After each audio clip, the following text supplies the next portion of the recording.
আসসালামু আলাইকুম। যারা ধনী গরিবের মর্ম বোঝে না, গরিবের কষ্ট বোঝে না, তেমনি যারা আগে মানে ধনী ধনী হয়ে মনে করুন যে নিজেরা কাজ করেন না, কাজের বোঝা সবসময় কাজ করায়, তারা কাজের মর্ম বোঝে না।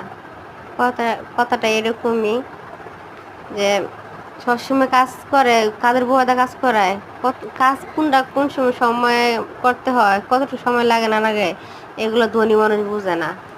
আর কতটুকু পরিশ্রম হইলো না হইলো এগুলো বুঝে না। টাকাটাও সুদ কইরা ছাড়ে, কাজ কাজ করায় অনেক পরিশ্রম করতে হয়, গরিব মানুষের অনেক কষ্ট দেয়। তো দেখেন ভিডিওটা কেমন করে করছি আমি ভিডিওটা। যদি ভিডিওটা ভালো লাগে অবশ্যই আপনারা লাইক করবেন, কমেন্ট করবেন। শুধু তো একটা লাইকই নিব না, আর তো কিছু নিতাম না। অবশ্যই আপনারা